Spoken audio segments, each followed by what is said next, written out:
الشخص اللي ظاهر باين عندي في الطاقة ان هو بيظهر كتير ليك الفترة ديت.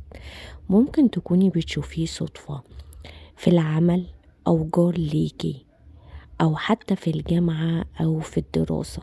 الشخص ده بيظهر واول ما بتشوفيه بتحسي باحساس مختلف. نظرته ليكي فيها اعجاب وشوق كبيرة جدا.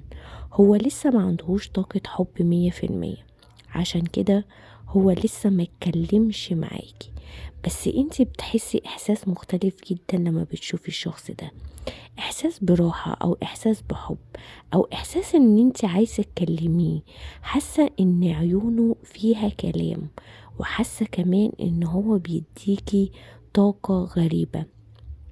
اوقات بتحسي ان الشخص متجاهل، بس الاوقات الاكتر بتحسي ان هو مستني منك كلمة، او مستني منك اشارة، او مستني منك ان انتي تتكلمي وتبادري معاه في الكلام.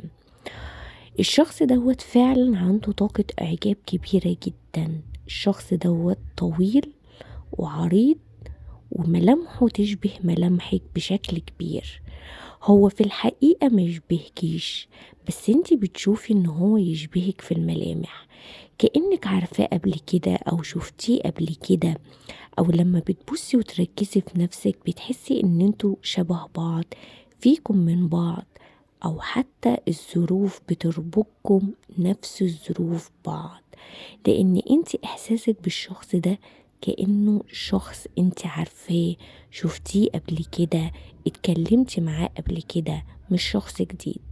الاحساس ده جالك لان الشريك هنا حسيتي بيه بعقلك الباطن قبل ما تشوفيه في الحقيقة.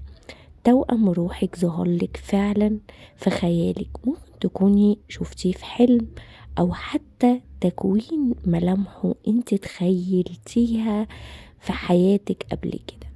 لكن انا عايزة اقولك ان الشخص فعلا يشبهك في مواقف، ويشبهك في طريقة كلام. والبعض منكم هيكون نفس تطابق الأبراج أو نفس شهر الميلاد، لأن الشريك هنا بيوضح إن في حاجة متواصلة فيه وفيكي جدا. الشخص أنا شايفة إن هو بيقرب ليكي بطريقة كبيرة. استني الفترة الجاية كلام أو رسالة أو حتى مقابلة بينك وما بين الشخص ده. طاقة الإعجاب هنا عندي بتتحول لطاقة حب كبيرة، والبعض منكم هيبقى فيه طاقة زواج بينك وما بين الشخص اللي ظاهر ده. الشخص هيبتدي على السنة الجديدة يبعتلك رسالة أو إشارة، أو ممكن كمان يدخل حد بينك وبينه علشان يبدأ يعرف تفاصيلك أكتر ويبدأ يفتح معاكي طاقة كلام.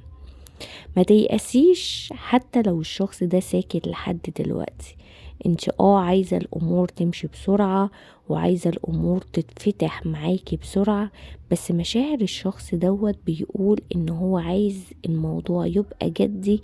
عشان كده بيتأخر، عشان كده بيجي عليكي وقت ساعات ما بتكونيش متأكدة ان الشخص ده بيحبك ولا معجب بيكي، ولا ايه حكايته بالظبط.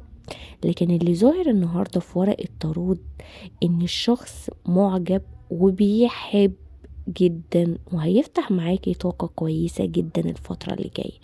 استقبلي النهاردة الطاقة، واستقبلي الطاقة الروحانية، واكتبي الكود ان العلاقة دي تتحول من علاقة اعجاب صامتة إلى علاقة إعجاب متكلمة فيها حب، وإن الشريك يبدأ ياخد خطوة الكلام معايا.